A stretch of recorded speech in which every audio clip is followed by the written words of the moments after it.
Muy buenas tardes a todos y a todas. Les damos la más cordial bienvenida a este seminario webinar organizado por el Centro de Investigación Social Avanzada. El día de hoy tenemos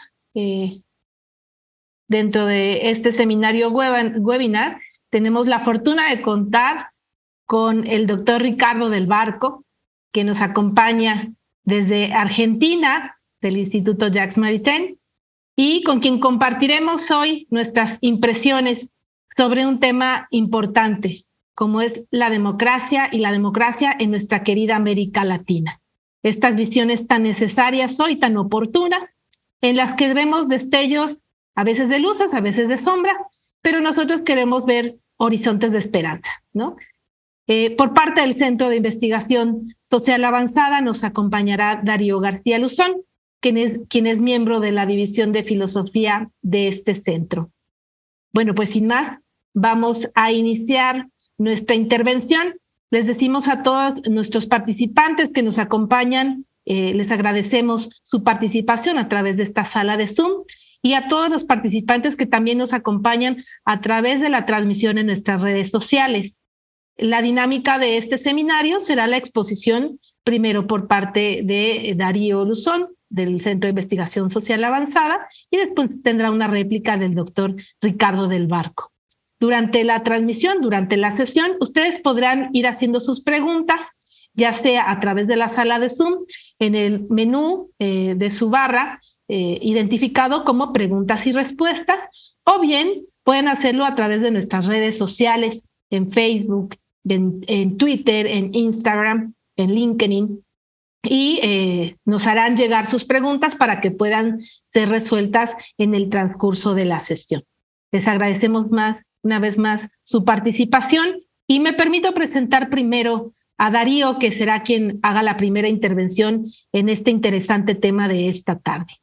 Darío García Luzón es miembro de la División de Filosofía del Centro de Investigación Social Avanzada.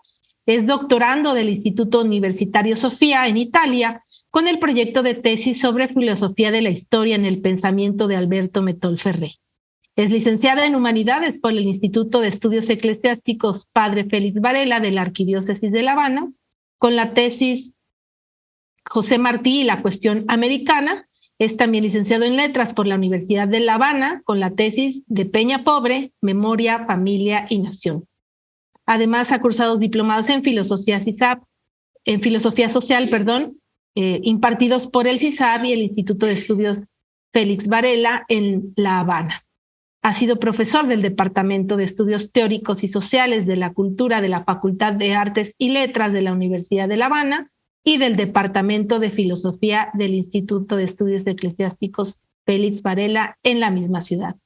Instituciones en las que ha impartido cursos de apreciación y teoría literaria, antropología filosófica, filosofía social y pensamiento humanista de José Martí. En la actualidad, investiga el enfoque metoliano de geopolítica cultural para la comprensión del pensamiento social contemporáneo. Muchísimas gracias, Darío, por tu participación y escuchamos tu reflexión. Gracias, Jimena. Buenas tardes a todos, especialmente al doctor Ricardo del Barco por acompañarnos en esta sesión. Y me gustaría comenzar mis comentarios sobre este tema,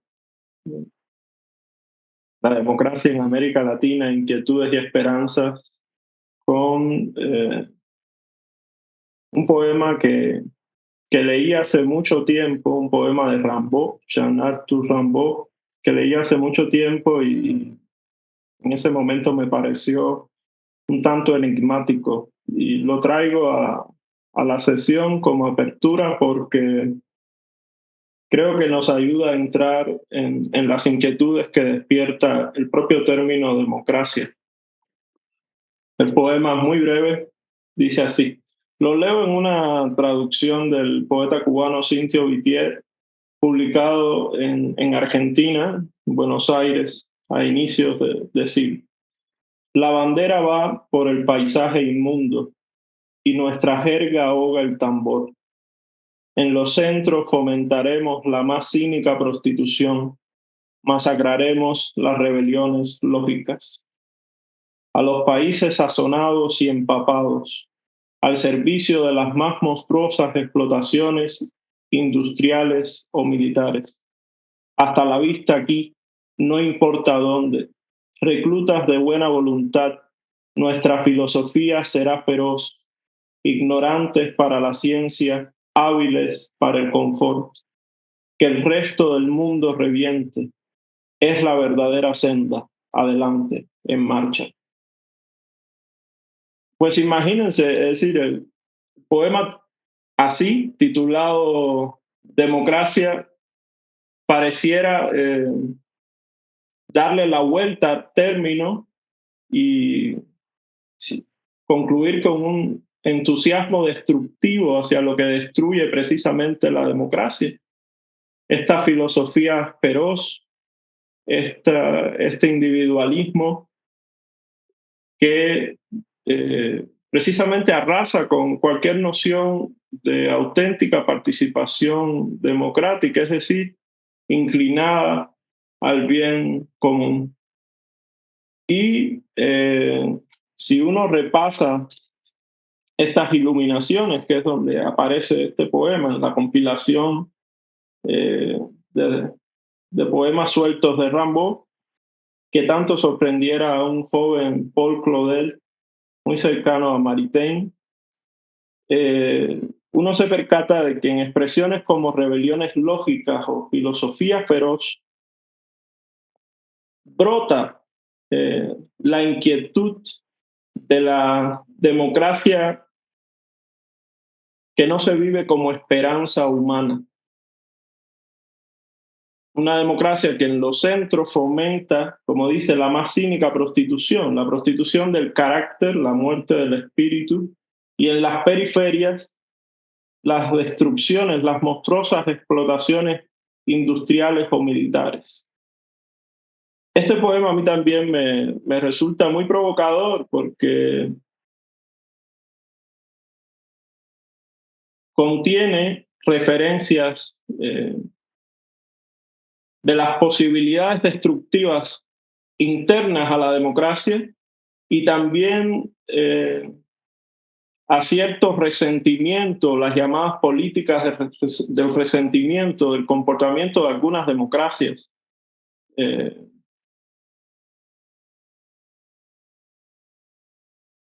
De algunas políticas que se han realizado en nombre de la democracia y que invitan a este cuestionamiento. Pero si nos adentramos como en la sesión de hoy, que me recuerda el título de un libro de García Calderón, del peruano Francisco García Calderón, Las democracias latinas de América, no quisiera yo mirarlas con el lente del poema de Rimbaud, sino de una manera esperanzada. De una manera esperanzada que, no obstante, ¿sí?, no oculta los problemas que tienen nuestras democracias y que es bueno que no se oculten para que puedan atenderse y resolverse. El eje de mi presentación, es decir, lo que entiendo por inquietudes, decía dándole la vuelta al poema de Rimbaud, estaría precisamente en los obstáculos que tiene una participación auténticamente democrática en las democracias latinoamericanas. Siendo el primero, precisamente por la magnitud de ese obstáculo, la pronunciada desigualdad social que caracteriza a la región y a los países democráticos de la región. Si uno piensa que un porcentaje considerable de la ciudadanía latinoamericana no tiene condiciones materiales o una educación básica, es decir, a veces tiene las condiciones materiales, pero no tiene la educación suficiente que les permitan un ejercicio democrático pleno, se dará cuenta que son democracias limitadas en su participación. pero no solo que son limitadas en su participación, y ahí eso lo indican los índices de abstencionismo y los ciclos de protesta social que, de los cuales hemos sido testigos en los tiempos antes de la pandemia y durante la pandemia incluso, sino también que esa población excluida del orden democrático, de la participación auténticamente democrática, cuando no es, cuando no está totalmente al margen, se convierte muchas veces en una ciudadanía pasiva que paradójicamente permite el sostenimiento de élites endogámicas que precisamente han internalizado muchas veces este modo de hacer política que no solo hace posible y lamentablemente habitual el clientelismo político, sino también la tutela gubernamental de algunas organizaciones civiles. El otro gran problema no es solo la desigualdad socioeconómica, sino la desigualdad jurídica, el irrespeto al Estado de Derecho en algunos de nuestros países. Y esta falta de igualdad ante la ley acentúa la sensación de impunidad de estas élites políticas y también revela una ausencia de fiscalización efectiva ante hechos que espantan a la ciudadanía latinoamericana, como la corrupción y últimamente también las desapariciones forzadas en aquellos países que padecen la destrucción del tejido social debido a la violencia. Una segunda inquietud como cuestionamiento a las democracias latinoamericanas es precisamente la crisis de representación de las demandas de los segmentos variables crecientes en algunos países de las ciudadanías activas, que sí tienen una participación auténticamente democrática, pero que muchas veces los temas que proponen quedan fuera del espectro del interés del espectro político partidista, precisamente por lo que mencionaba en el punto anterior, es decir, en ocasiones esa participación auténticamente democrática de la sociedad civil queda devaluada por las prácticas de clientelismo y de tutelaje.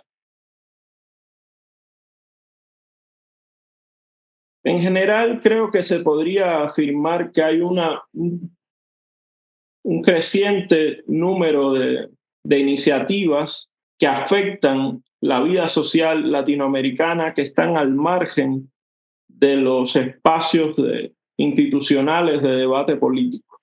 Y precisamente este ejercicio de marginación de estos temas, que son los que importan a la ciudadanía, reconduce el debate a instancias no institucionales de procesamiento de las diferencias, y muchas veces estas diferencias se polarizan y se pasa de la legítima polaridad ideológica a una polarización socioafectiva cuya tendencia más preocupante serían los discursos de odio o el rechazo al conciudadano que piense diferente. Esta polarización también contribuye a un fenómeno en sociedades previamente, es decir, con unos ingredientes que suelen ser, que suelen estar presentes en situaciones de polarización agravada, como son las sociedades latinoamericanas, pues muchas veces encuentran una suerte de representación afectiva por parte de estos electorados, y ese tipo de representación, entre comillas, es lo que suele llamarse populismo. Por último, como una tercera inquietud, sí, habíamos visto la ciudadanía que está excluida, que en ocasiones se manifiesta con la protesta social y es criminalizado. También vimos la ciudadanía pasiva, los problemas que tienen en nuestros países en nuestras democracias las iniciativas de auténtica participación democrática.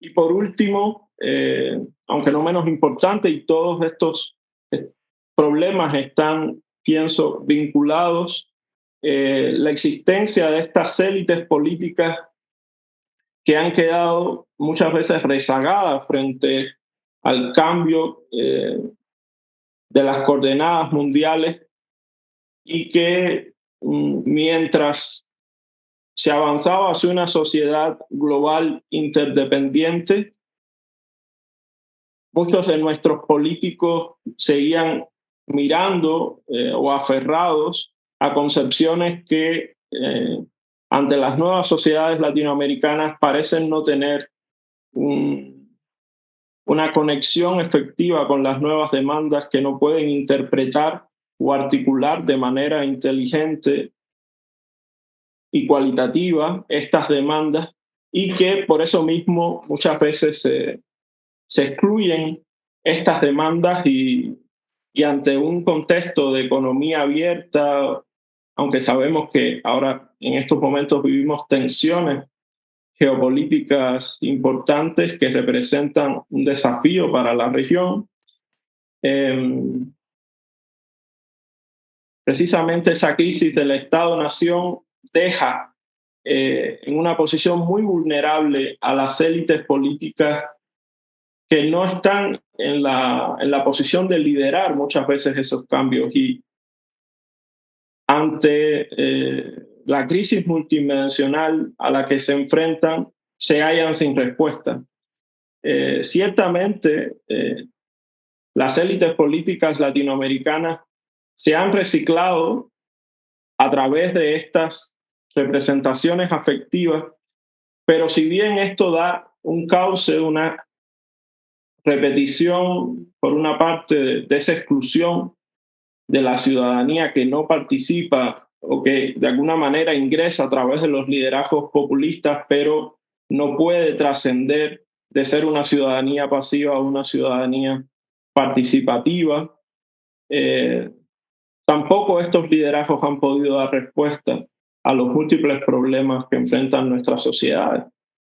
Y esto exigiría, pienso, una nueva educación de la élite política latinoamericana, que maritenianamente, es decir, no podríamos esperar de una manera vertical, sino que debe ser un ejercicio protagonizado sobre todo por aquellas instituciones o iniciativas de la sociedad civil que están en contacto con los cambios, con los problemas, y que de alguna manera deben educar a las nuevas élites políticas latinoamericanas en este momento.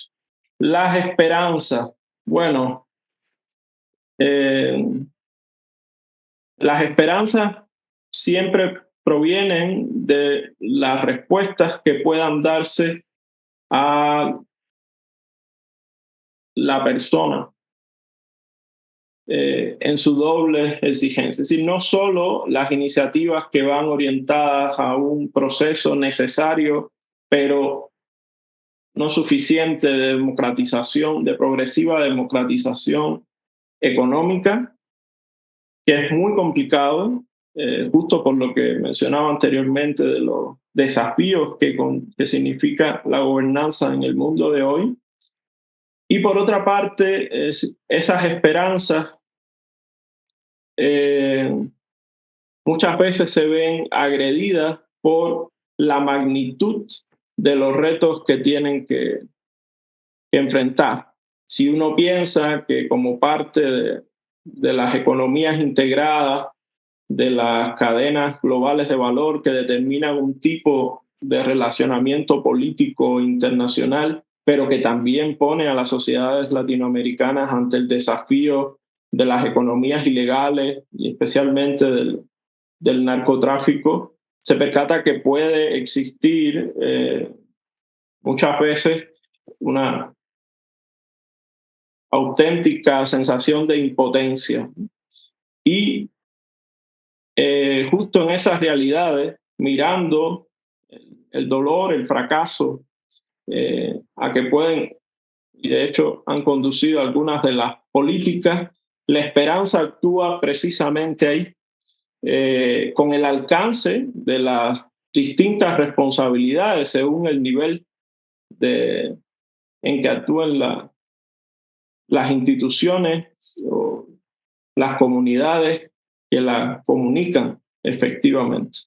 En el caso de la sociedad civil, yo creo que la labor educativa, como señalaba anteriormente, la globalización acelerada ha hecho que se remuevan algunas de las instituciones, de las estructuras valóricas de las sociedades latinoamericanas. Y esto comporta una provocación para, al mismo tiempo que se redescubre el sentido de la convivencia, también se afirmen aquellos principios prácticos que la hacen posible y la encaminan hacia el bien común. Esto no hay que darlo por descontado, es una tarea verdaderamente importante que le corresponde a la sociedad civil y que siento que webinars como este modestamente contribuyen a identificar esa misión como un punto de esperanza también para nosotros. Y a nivel de relaciones entre los estados, ¿no? Ante un contexto que presenta problemáticas globales, también hemos visto que ha habido un camino de concertación regional. Si uno piensa, por ejemplo, por mencionar ejemplos recientes, la cumbre de países amazónicos en agosto, celebrada en agosto en Brasil, es decir, una cumbre que procuró atender el problema de la inclusión social y responder a las necesidades de grupos vulnerables que tenemos en nuestros países de una manera vinculada a los problemas complejos que también deben enfrentar nuestras sociedades. Y luego la cumbre del mes siguiente, en septiembre, en Colombia, sobre narcotráfico, es decir, nuevas políticas para enfrentar el problema del narcotráfico en la región. Y antes también el encuentro entre la CELAC, la reunión de países latinoamericanos, con la Unión Europea. Si uno piensa ahora en estos momentos del mundo que la región conserva una paz cada vez más difícil en otras regiones del mundo, y si uno da por cierto que las contraposiciones en las relaciones internacionales contemporáneas pasan por las diferencias, no solo por las diferencias entre democracias y autocracias, sino también por la emergencia de economías del llamado sur global ante las potencias tradicionales. Uno se percata que las democracias latinoamericanas, especialmente las sudamericanas, diría Argentina, Brasil, también Colombia, Chile, y en otro orden, pero muy importante en estas coordenadas globales, México, representan un punto de equilibrio geopolítico importante para la preservación, para avanzar en un mundo más pacífico. Es decir, hemos sido factor de mediación, o algunos gobiernos latinoamericanos con vehemencia ¿sí? Han apuntado la necesidad de la paz precisamente para superar los problemas del desarrollo en América Latina y para tener democracias más sólidas en la región. Entonces, estas serían las esperanzas, sabiendo que, como nos señalaba Rimbaud en su poema, existen estos entusiasmos destructivos, existe también el deseo de enarbolar filosofías feroces. como riesgos permanentes para el orden democrático en América Latina. Y junto a esos desafíos, a esa inquietud, están estas esperanzas en las que yo creo que iniciativas como la que hoy realizamos contribuyen a que puedan convertirse en iluminaciones para quienes nos escuchan y también para nuestras propias vidas. Con esto quisiera concluir mi comentario.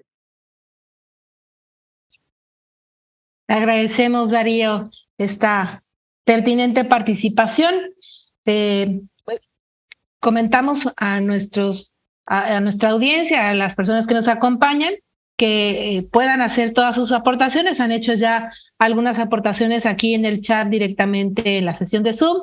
Invitamos también a todos los que nos siguen a través de Facebook y de nuestras redes sociales que puedan hacernos llegar sus comentarios, sus preguntas, para que después de la disertación del doctor Ricardo podamos hacérselas llegar y obtengamos una respuesta de los participantes de esta sesión. Y efectivamente, como lo mencionaba Darío, ¿no? Hoy en una democracia que necesita ser orientada con nuevos bríos, nuevos horizontes, en una América Latina que se descubre, ¿no?, dentro de un escenario mundial que requiere, pues, de repensar, ¿no?, de poner a la persona al centro, de fortalecer esos elementos que la democracia, de los cuales la democracia habla, como es la pluralidad, ¿no? Ejercicios como este son precisamente los que nos permiten alzar la voz dentro de la pluralidad y fortalecer los ejercicios democráticos en los escenarios latinoamericanos. Muchas gracias, Darío, por las reflexiones. Esperamos un momento más para las intervenciones. Ahora daremos paso a la intervención del doctor Ricardo del Barco, a quien me permito presentar en un extenso currículum con una breve reseña en esta participación. El doctor Ricardo del Barco es doctor en Derecho y Ciencias Sociales. Fue constituyente provincial en la provincia de Córdoba, Argentina. Ex asesor de gabinete del ministro de Defensa de la Nación, ex asesor de la Secretaría de Comunicaciones de la Nación. Es autor de varias obras de teoría política. Actualmente es profesor en la Universidad Nacional de Córdoba, desde donde nos acompaña hoy, desde la lejana Argentina para nosotros en México y desde la exquisita Córdoba, y preside la Fundación de Amigos de Jacques Maritain en Argentina, con la cual estamos muy congraciados el CISAR de tener estas intervenciones que generen reflexiones para nuestra América Latina.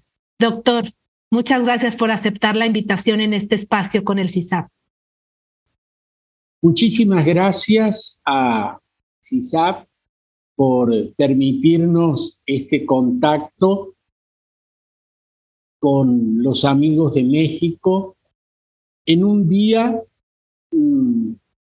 que es muy especial, porque por lo menos hemos celebrado durante muchos años. Hoy, merced a vientos políticos cambiantes, hasta se le ha cambiado el nombre o el antiguo nombre de Día de la Raza o Día de la Hispanidad por el Día de la Diversidad Cultural, creo que así se llama. Para mí sigue siendo cada 12 de octubre un día muy especial, porque es el comienzo del encuentro de dos mundos que generó esta parte del mundo que, como decía Darío, le rezamos en español a Jesucristo. Y más allá de los cambios, de las diversidades, de las dificultades, sigue siendo un día que recordamos que aquel complejo proceso que se inició un 12 de octubre de 1492 ha dado como resultado, con luces y sombras, un enorme espacio de miles de kilómetros en los cuales hablamos la misma lengua. Tenemos los mismos sufrimientos y tenemos las mismas alegrías. Desde el sur del Río Grande hasta la lejana Patagonia Austral, tenemos un espacio inmenso, como no hay otro lugar en la Tierra abarque miles y miles de kilómetros y sigamos hablando el mismo idioma. Y los que hablan otro idioma nos podemos entender hablando ellos portugués y nosotros castellano. Bueno, me aboco al tema que hemos propuesto: democracia en América Latina, inquietudes y esperanzas. Frente a un uso que considero abusivo de los términos, me permito señalar desde el comienzo qué entiendo con cada uno de los tres términos que utilizo en esta presentación: democracia, inquietudes y esperanzas. Digo que entiendo por democracia una forma de gobierno que se caracteriza por la libre elección de los gobernantes, que surge de elecciones regulares, libres y limpias, sin fraudes ni proscripciones. Entiendo que la misma implica adoptar la regla mayoritaria como mecanismo normal para la toma de decisiones, respetando siempre la presencia de las minorías. Entiendo también que la mayoría en democracia es siempre circunstancial, porque la mayoría de hoy es potencialmente la minoría del mañana y a la inversa. Entiendo también que esa mayoría no le está adscripta a un grupo de manera permanente. Y recuerdo que la democracia incluye la vigencia efectiva de los derechos humanos fundamentales, un sistema de garantías, libertad de expresión, respeto al pluralismo e independencia de los poderes. Y por último, es importante señalar que la democracia es un estilo de vida en el que reina la justicia e impera la libertad.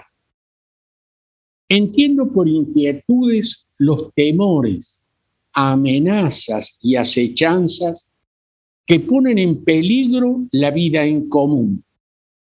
Y entiendo por esperanzas los deseos y proyectos de un mañana mejor.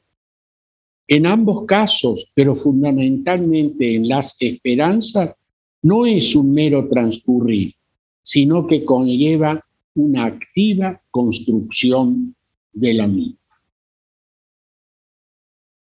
Inquietudes. ¿Qué nos inquieta?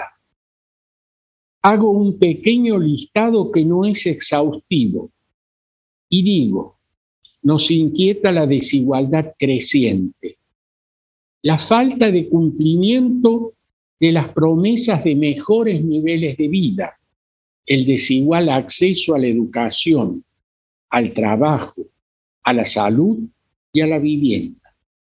Nos inquieta el aumento de la corrupción en sus viejas y en sus nuevas formas, la inseguridad y el autoritarismo creciente. En esas esperanzas enuncio las siguientes. En primer lugar, la búsqueda de la prosperidad, entendida esta como un mejor acceso al trabajo, a la educación, a la salud y a la vivienda. El logro de un protagonismo presencial y la vivencia de la concordia cívica. Volveré dentro de un momento sobre estas inquietudes y esperanzas que acabo de enunciar. Quiero en este momento plantear, no diré una historia, porque el tiempo no lo permite, se haría muy largo, de nuestra vivencia, de nuestra situación en torno al funcionamiento de nuestros sistemas políticos y qué ha pasado con la democracia. Siguiendo un esquema que no es mío, que lo he tomado de Ignacio Walker, que me pareció muy importante, tres grandes dilemas. El primer dilema que enfrentó América Latina fue en la década del 60 y comienzos de los 70. ¿Cuál era ese dilema? ¿Reforma o revolución? Postulado en términos tan radicales como trágicos, como la experiencia nos lo demostró. El tema central era las reformas estructurales que eran necesarias para cambiar de raíz nuestro sistema político, nuestro sistema económico, nuestro sistema social. Advierta así que en este primer dilema, la democracia fue mal vista desde dos veredas antagónicas.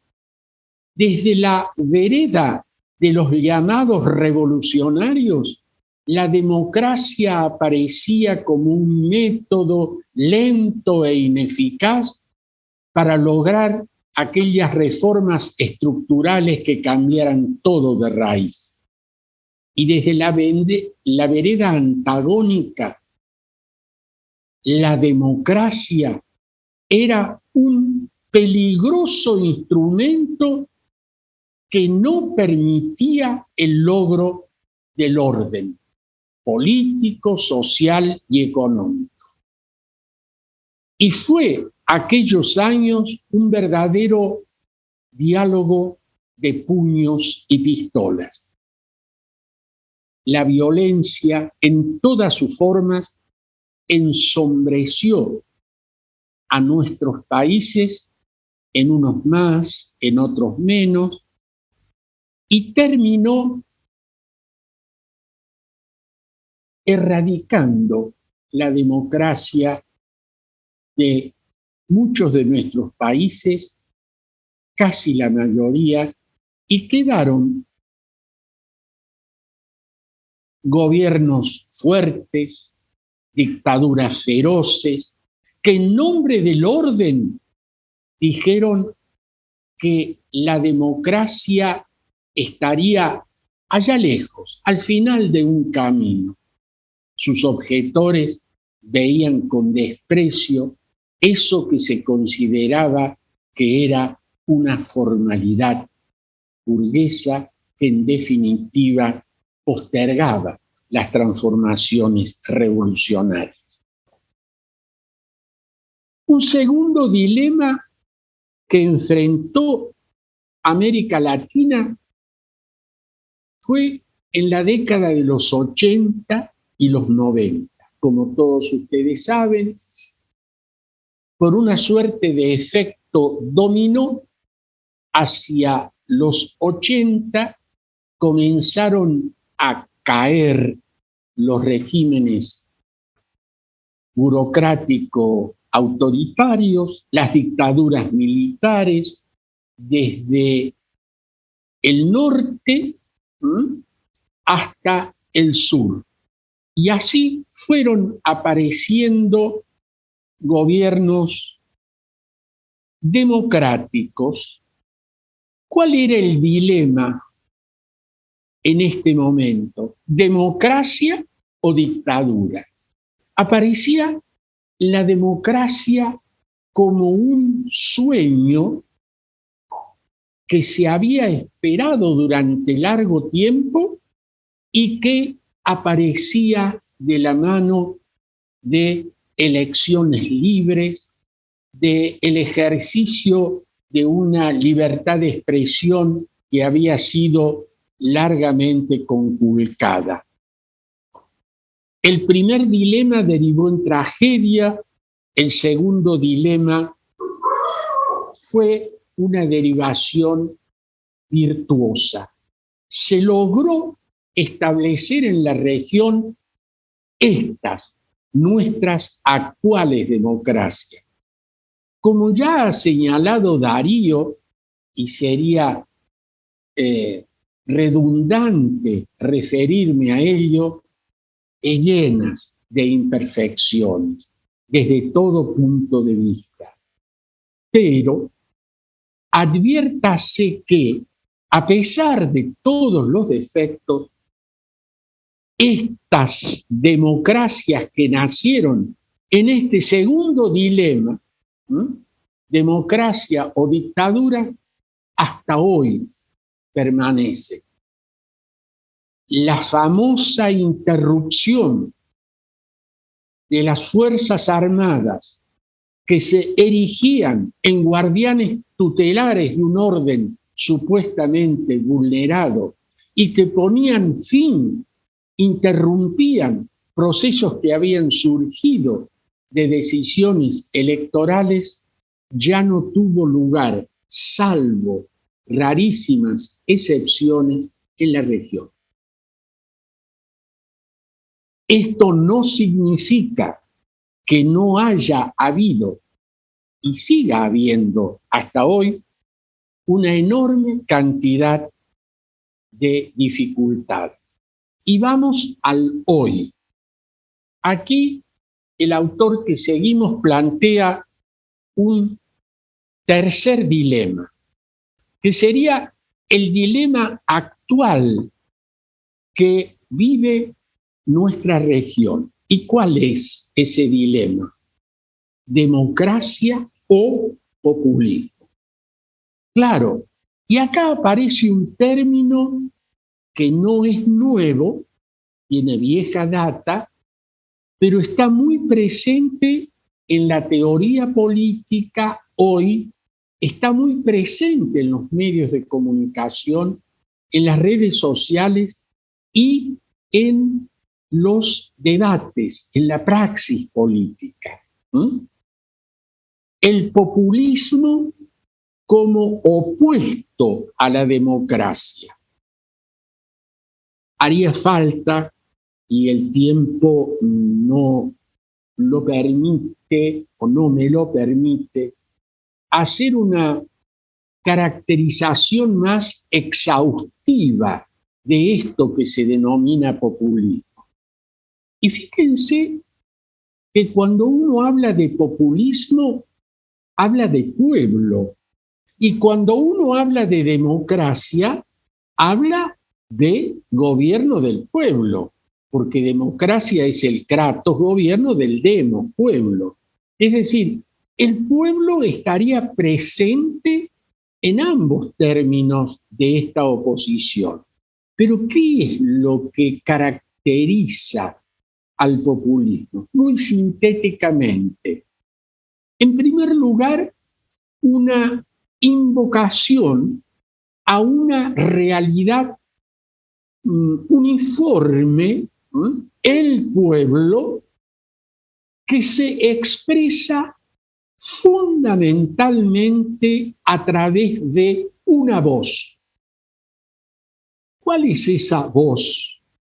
El líder, generalmente varón, en algunos casos, estoy en Argentina, no hace falta que agarre otra referencia, a veces mujer, ese líder habla en nombre de la totalidad. Él es la voz del pueblo, interpela al pueblo y el pueblo se expresa a través de esta única voz. Los instrumentos de mediación de tipo institucional que hacen al bagaje de la llamada democracia representativa no tienen lugar, son o excluidos o son sorteados de manera tal que tengan muy poco peso. Y entonces, en esta visión populista que he caracterizado muy rápidamente, me faltaría un elemento más que es fundamental para entender. Desde la visión populista hay una dicotomía que es pueblo-antipueblo. Los enemigos del pueblo. ¿Quiénes son esos enemigos? En fin, en cada momento, contexto y país adquieren un nombre especial.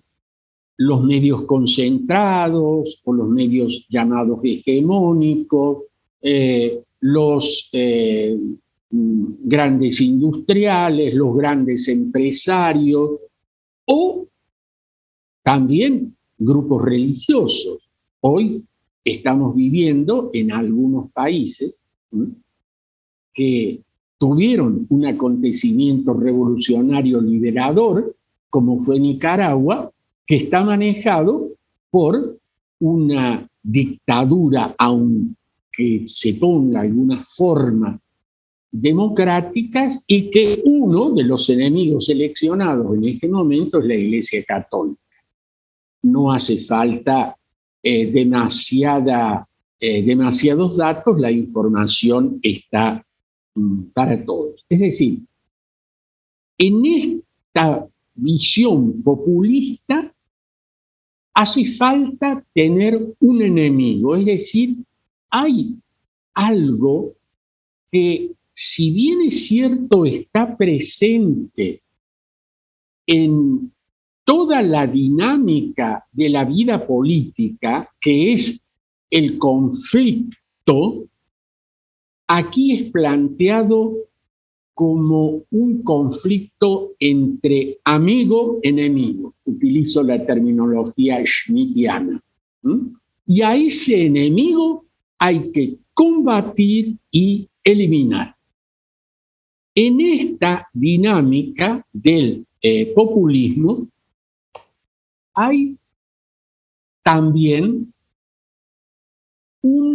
creo que algo mencionó Darío rápidamente, una suerte de búsqueda de integración y reparación de sectores excluidos, sectores de menores ingresos, minorías varias, etcétera, que serían reparadas o que tendrían acceso a algunos bienes que de otra manera no podrían acceder. Y acá aparece una característica que los economistas critican duramente del populismo, esta idea de que la economía no se ha de tener demasiado en cuenta porque es suficientemente elástica como para hacer frente a una serie de demandas sin necesidad de preocuparse acerca de esas cosas que el discurso económico pone permanentemente sobre la mesa. Equilibrio fiscal, limitación del gasto, mejorar la inversión, etcétera, etcétera. Entonces, en esta situación en la que el dilema es democracia de un lado, populismo del otro, aparecen una de nuestras grandes dificultades y tensiones. Es real que en nuestra región, hoy, lo habíamos señalado cuando mostramos las inquietudes, ¿no? la desigualdad es creciente. La falta de cumplimiento de esos mejores niveles de vida, el acceso desigual a la educación, a la vivienda, al trabajo, indudablemente que aparece como una demanda no satisfecha. Y en ese contexto, frente a una respuesta deficitaria de las dirigencias, lo señaló Darío, de los partidos, de las élites gobernantes, se alza una voz de, pongo entre comillas, del líder salvador. Porque siempre la fórmula populista necesita de un líder salvador, que de alguna manera, casi mágicamente, solucionará todos y cada uno de los problemas que estas democracias deficitarias nos muestran. Ahora bien, es cierto que esto es así. Y podríamos agregar una serie de datos más. En las mediciones que, por ejemplo, ha hecho Latinbarómetro, aparecen altos índices de insatisfacción de la ciudadanía frente a los logros no obtenidos, frente al comportamiento de los gobernantes, frente a los partidos que a su vez se han desestructurado fuertemente. Incluso una de las últimas mediciones que tengo aquí sobre mi mesa dice que prácticamente la mitad de la población de nuestra América Latina cree que los partidos políticos no son necesarios y que es posible una democracia sin partidos. Estos, a su vez, aparecen desafiados por realidades nuevas. ¿Y cuáles serían esas nuevas realidades? Y acá aparece de nuevo la figura del hombre salvador. La figura de un dirigente que de alguna manera dice: yo soy distinto, yo no formo parte de la élite gobernante y voy a solucionar de raíz y rápidamente los problemas que ustedes tienen. Hay figuras que, aunque hayan surgido de una elección, por ejemplo, el caso de Bukele en El Salvador, que esta figura literalmente arrasa el orden institucional. Promete, y tal vez logra, frente a una situación de inseguridad brutal que vivía esa población, la violencia que ya no era la violencia política de los 70, sino la violencia de las maras y estos grupos que, enfrentados entre sí, tenían capturada a la población. Bukele promete soluciones radicales. Y si bien es cierto que existe un parlamento, que existen tribunales de justicia, que existe una constitución, día a día este orden institucional de la democracia representativa está siendo saltado, está siendo vulnerado. No es el único caso, es tal vez un caso prototípico de la región. Estamos, o yo estoy, perdón, en la Argentina que dentro de pocos días va a vivir un momento muy especial, una elección presidencial. Y también en nosotros ha aparecido, casi todos ustedes lo conocen, porque ha tenido ya una dimensión que va mucho más allá de las fronteras de mi patria, una suerte de outsider político, que es este economista Milei, que sin estructura política, todo lo que tiene es una estructura ad hoc, se lanza a la conquista del poder presidencial. Según algunas encuestas, todos ustedes saben que las encuestas tienen bastantes fallas, siempre, pero fundamentalmente los últimos años, por distintas razones, que no es del caso analizar. Digo, según esas encuestas, podría ser el próximo presidente de nuestra República. Si ustedes analizan el discurso, encontrarán algunas características que son particulares de él. Por ejemplo, el énfasis en los temas económicos, que tiene que ver con inquietudes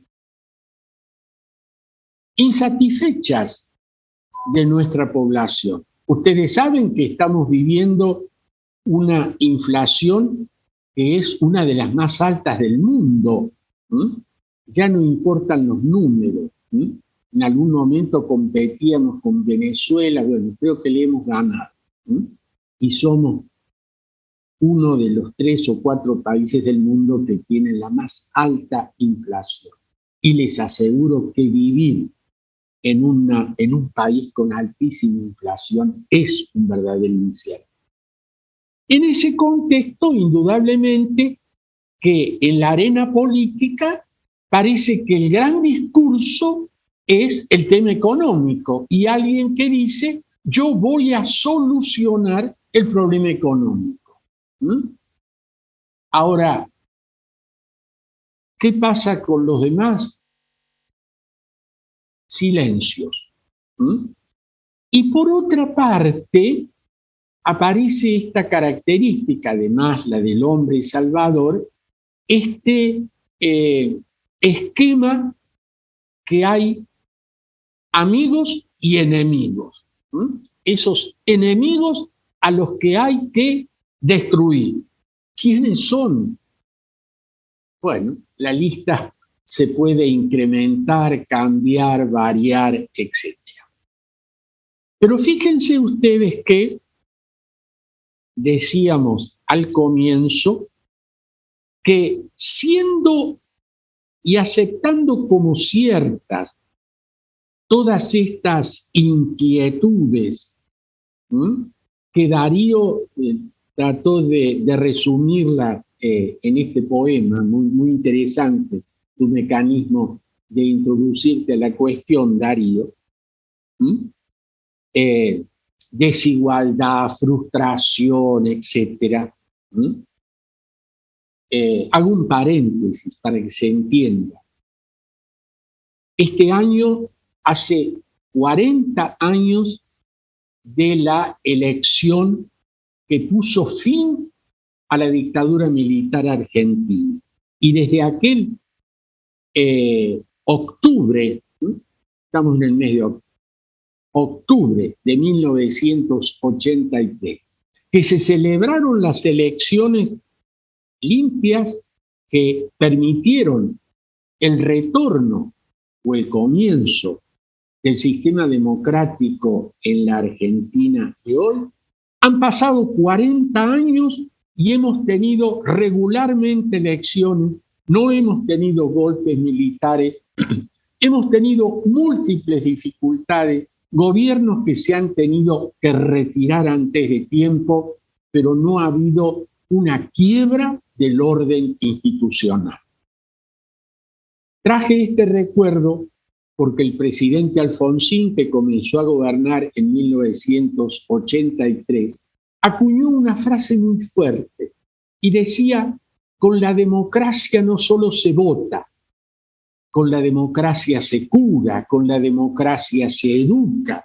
Y en aquel discurso inicial se estaba diciendo que la democracia no era solamente la elección de los gobernantes, sino que era la herramienta para transformar la vida de los ciudadanos. Y acá aparecen las promesas incumplidas. Esa salud que faltaba, ese pan que era escaso, es decir, todas esas cosas que también apuntó muy bien Darío y no tengo por qué insistir. Es cierto también que la corrupción,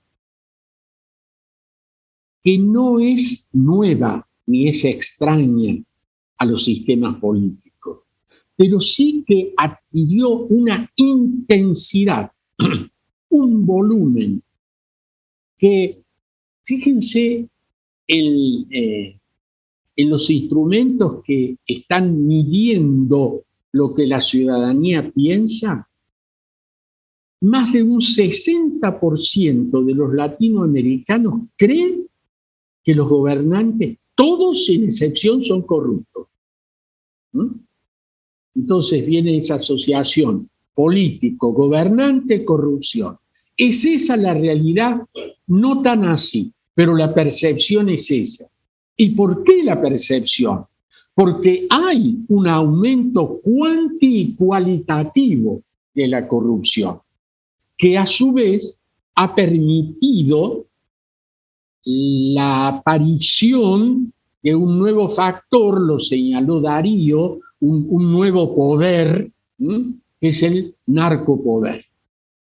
Una inmensa capacidad de desestructurar la vida social. Yo no les voy a explicar a ustedes, amigos mexicanos, lo que es la presencia del narcopoder, la capacidad de destrucción, no solo de la vida de los ciudadanos, la destrucción de todo el sistema político y social. Y esto es una oleada que ha ido creciendo en nuestra América Latina. Y esto hace que la corrupción sea no solo una inquietud, sino un enorme temor que afecta a nuestras democracias. Ahora, yo señalaba, para ir terminando, porque me parece que el tiempo se me está agotando, ¿no, Jimena? Así es, estamos en la recta final. O ya se ha agotado, dice Jimena, y yo no tomo cuenta de la... Bueno, hago como que es un problema de conexión y no es hoy, pero un poquito más y termino. En ese listado de esperanzas, yo hablaba de la búsqueda de la prosperidad. Una prosperidad que no es el logro de una situación ideal, sino de algo que con el esfuerzo de cada uno y con el esfuerzo solidario podamos acceder a mejores trabajos, a mejor educación, a la efectiva posibilidad de acceder a una vivienda digna. Y decía una segunda cosa que tal vez aparezca como rara: protagonismo presencial. Utilicé este término porque desde hace ya bastante tiempo, pero se maximizó durante la pandemia, las nuevas tecnologías nos han permitido estar presente o estar como presente. De hecho, yo hago como que estoy en México. Y Jimena, que conoce mi Córdoba natal, hace como que está en Córdoba. Pero en definitiva, yo no la conozco a Jimena, no la vi nunca, ella no me vio nunca. No ha perdido nada, Jimena, con no conocerme, yo sí. No sé quién es Darío, no sé quién son los demás, pero nos hemos visto, estamos hablando, sin habernos movido, estamos presentes. ¿Y eso es positivo? Sí, es positivo. Pero también es una trampa si excluimos la presencia real de las personas que se ven, se hablan, se abrazan, se tocan, se escuchan, se ven cara a cara. Alguien me dirá, es hoy imposible con demos tan grandes. No hablo del mío, que en definitiva en comparación con México es un demos pequeño, en realidad un poco más de 45 millones, ustedes son mucho más, los brasileros ni les digo. Bueno, o sea, ¿cómo podríamos estar presentes siempre, protagonizando esa vida política y social de la que muchos son excluidos, como decía Darío? Indudablemente que no es fácil, pero no es imposible. Darío señaló, utilizó una expresión, distintos ámbitos donde las personas pueden y deben encontrarse y ser protagonistas. El pequeño municipio, el club, la institución cultural o religiosa o cívica en la cual y desde la cual están construyendo la vida común, están participando, están siendo ciudadanos. Por eso hablo de un protagonismo que no excluye estos medios, que son fabulosos y muy útiles, como ustedes mismos lo han dicho al comenzar esta jornada, pero que solos no alcanzan y que hay muchas personas que no pueden, no solo por razones tecnológicas, etarias, del lugar a donde viven, acceder a esto. Nosotros tenemos en nuestro país, ustedes también, un mecanismo que se llama ciudadano digital, en el cual podemos hacer trámites, reclamos, etc. Entonces, muchas veces hay personas que van a pedir algo y dicen, no, vaya por el ciudadano digital. Dice, no, yo tengo internet. Y el otro dice, no tengo ordenador o computadora. Y el otro dice, tengo, pero no sé cómo se hace. Yo quiero que alguien me vea, yo lo vea y le pueda decir lo que estoy necesitando o lo que estoy pensando. Esto pasa en la vida social, pasa en la vida cívica, en la vida cultural. Por eso hablo de protagonismo presencial.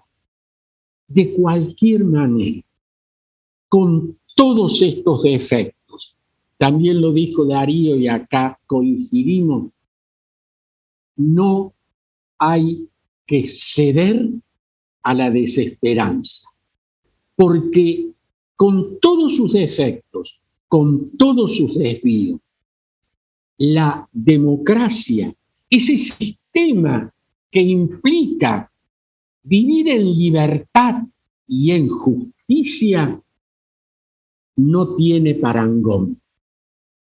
Yo quisiera terminar con dos citas. Una, la de un latinoamericano ilustre que tuvo una gran formación cultural y que se desempeñó como presidente de Chile en los años 60, Eduardo Frei Montalva.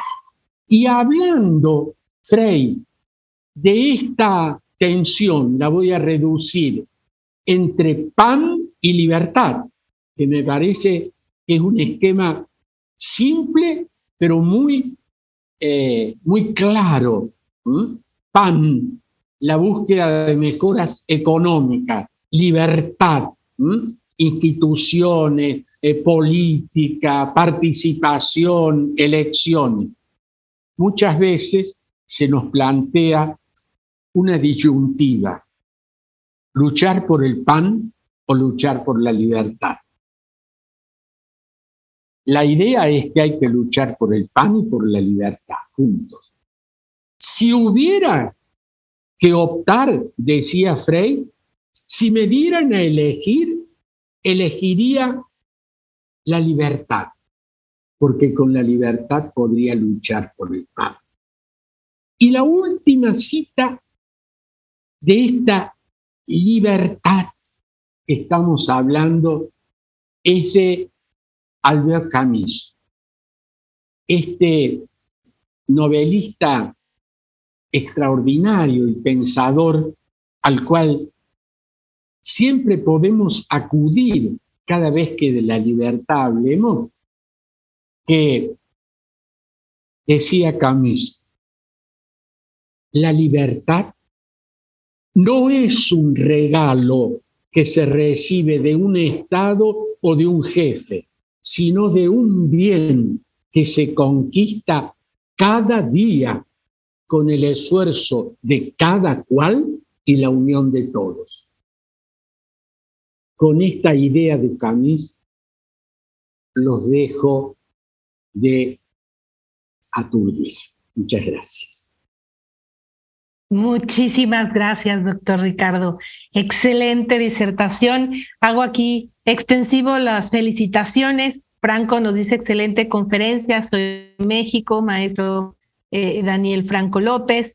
Nos dice Julio Plaza: pues muy atinadas las conexiones establecidas por Darío. Agradece también la participación. Algunos otros comentarios como el de Mónica nos dice: Alfonsín también dijo, y con la democracia se come, ¿no? Tenemos aquí algunas participaciones que nos han colocado aquí en el chat.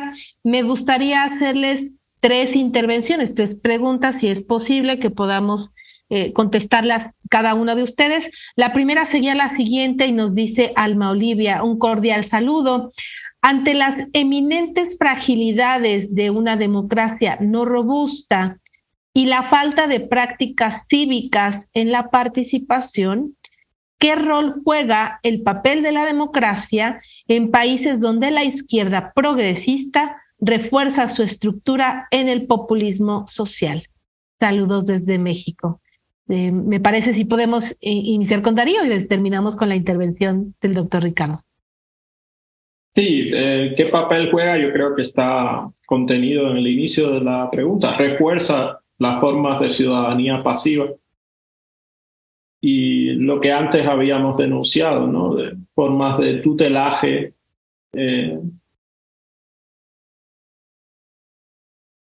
algo también que señalaba el profesor, es decir, son modelos que a partir de una oposición entre el abajo y el arriba, entre la estructura política anterior o asociada a una élite corrupta y las bases populares que tienen su expresión en su líder populista, en realidad lo que hacen es sustituir las élites, es decir, es un mecanismo de sustitución de élites políticas y la oposición que termina siendo relevante en esos casos, o que pudiera ser relevante en esos casos, no es tanto la de el pueblo contra la élite política, sino de un antes y un después. Entonces hay que tener cuidado con ese tipo de oposición temporal.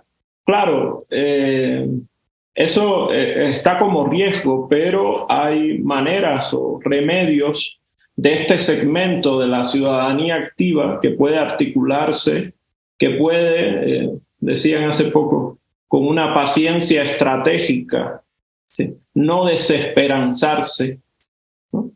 Porque eso no ayuda en estos contextos, todo lo contrario, alimenta la polarización. Yo diría adentrarse en un camino educativo para todos.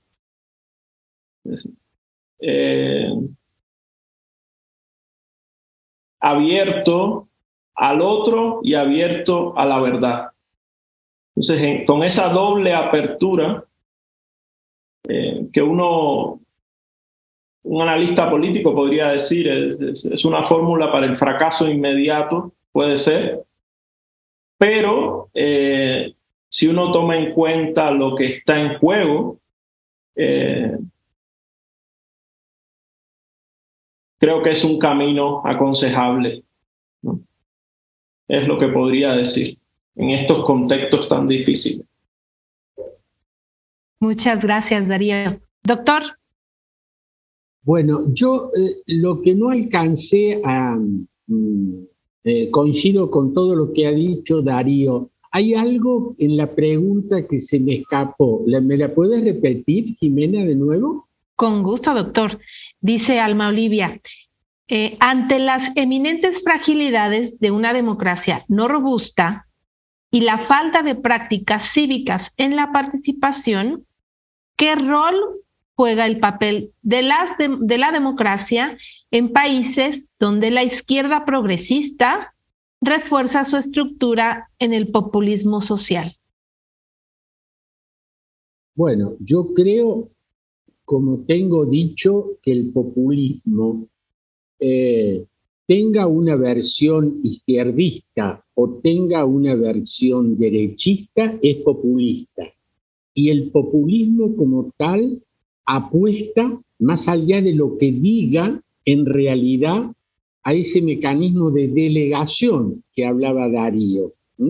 Es decir, soy yo el que hablo, desde la izquierda o desde la derecha, porque yo conozco, yo los voy a guiar, y en definitiva ese mecanismo indudablemente que atenta a la real participación.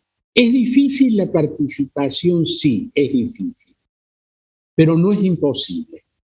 No es imposible. Incluso hoy, esta tecnología de la cual hablamos, bien usada, está al servicio de esa participación, si se la usa bien, ¿no? Pero hay algo que aprovecho al contestar esta pregunta, que no, por tiempo no desarrollé, una expresión que los populismos, sean de izquierda o de derecha, niegan, que es la concordia cívica. Las democracias necesitan fundamentalmente de lograr una vida en la que la concordia sea posible. Pero acá viene una expresión. ¿Qué es la concordia? ¿Que todos pensemos lo mismo? ¿Que no haya conflicto? No, pero no quiero hablar yo, sino cito a alguien, a un político notable español, que fue Adolfo Suárez González, que hizo la transición española de la búsqueda de la concordia un esfuerzo notable, y que él decía que la concordia no excluye el conflicto, ni la controversia, ni el debate, que representan la vitalidad de la sociedad, sino que la concordia es el poner en común, ¿qué cosa? El pluralismo, la libertad y la solidaridad son la base de la concordia. Y solo hay un un núcleo sobre el cual no puede discutirse. Todo es discutible en política, en una sociedad, pero hay un núcleo, y Maritain le llamaba ese credo cívico, en el cual están la persona humana, su dignidad y los derechos humanos fundamentales. Sobre este punto, ni desde la derecha, ni desde la izquierda, ni el líder salvador, ni el partido más fuerte puede imponerse.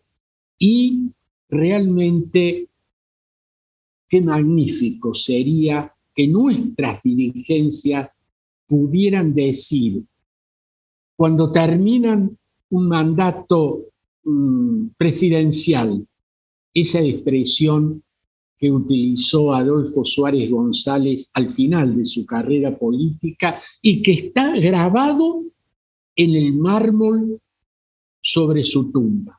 Y la concordia fue posible. Este es un gran desafío que nuestras democracias tienen. Muchísimas gracias, doctor. Por último, hacemos una última intervención. Les pido a todos su comprensión. Estamos un poco fuera de tiempo, pero le pido tanto a Darío como al doctor Ricardo si nos ayudan a contestar la siguiente intervención. Dice Víctor Alejandro Copado, ¿podrían ustedes hacer favor de comentar el efecto de la buena educación en la lucha por construir la libertad, la democracia y los procesos que utilizan los líderes políticos utilizando la ignorancia funcional del pueblo? Darío. Sí. No, me parece un tema de la mayor importancia y precisamente por eso es que no se puede dejar en manos de los políticos, si me permiten esa ironía, ¿no? Ciertamente, la relación entre educación y política es algo a lo que hay que atender con sumo cuidado. Los políticos populistas se apropian o quisieran apropiarse, tener el monopolio de una pedagogía popular, entre comillas, ¿no? Para ilustrar desde sus concepciones partidarias a precisamente esos segmentos de ciudadanía que ellos han incorporado al debate político, pero no los incorporan plenamente. Por eso yo decía que el criterio de la participación ciudadana es clave. Ahora, la participación ciudadana, para que sea auténtica, tiene que brotar de un cultivo espiritual que está enraizado en el sustrato del propio pueblo. Es decir, que no tiene el poder, no tendría sobre esos valores culturales encarnados en las familias espirituales, para usar una expresión de Maritain, que viven en una sociedad, no podría manipularlo fácilmente. Y esas familias espirituales son las que deben educar a la ciudadanía en este espíritu de concordia del cual nos hablaba el profesor del Barco. Entonces sí, hay que tener cuidado de no dejar la educación en manos de los políticos populistas y la educación política que sea una responsabilidad de la sociedad civil. Esto no significa que para nada, todo lo contrario, que se desentienda del bien común, que se desentienda de las aspiraciones, retos que tienen las sociedades en la historia, los estados concretos en la historia, pero sí que guarden para sí esta libertad de conciencia tan importante, este respeto a la dignidad humana, es decir, que no deleguen esos principios. Y creo que la educación se suele decir mucho, ¿no? Pero es el camino más seguro para la movilización social. Es erróneo separar la promoción humana de un carácter integral. Es decir, la promoción humana incluye una dimensión educativa, espiritual, para que sea auténticamente humana. Entonces, estas prácticas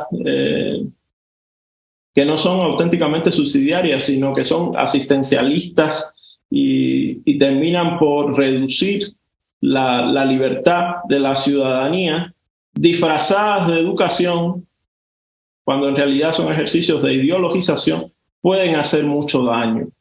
Por eso me parece que es un tema central en esta discusión. Y agradezco la pregunta. Doctor. Sí, muy breve porque estamos excedidos de tiempo. Coincido con todo lo que ha dicho Darío y agrego. La educación es una herramienta fundamental en la vida política. Yo he tratado de desarrollar esto en algunos trabajos. ¿Qué es esto de educar políticamente, no? Es educar para formar un ciudadano. Un ciudadano es aquel que, en primer lugar, conoce las reglas institucionales. Ustedes a veces se han puesto a pensar que la Constitución, el texto de la Constitución, es desconocido por cientos de miles o millones de habitantes de nuestros países. ¿Esto es posible hacerlo?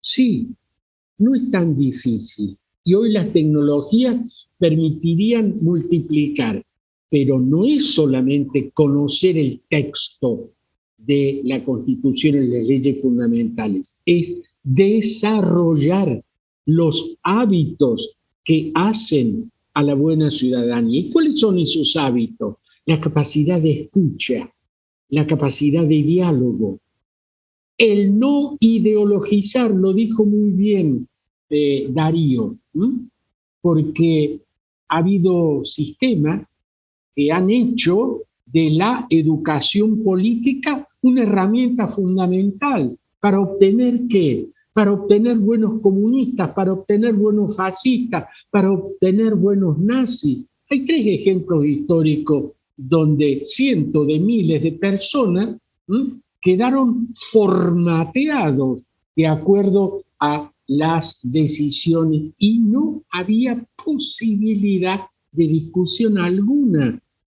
Entonces, educar en política es conocer las instituciones, desarrollar hábitos, porque la participación es también un hábito, es un hábito. No solamente decir, hay que hacer tal cosa, hay que informarse, hay que tener la capacidad de. Y entonces, ¿qué valor tiene la educación? Muchísimo. ¿Es posible? Es posible. ¿Es difícil? Es difícil. Pero de nuevo, nadie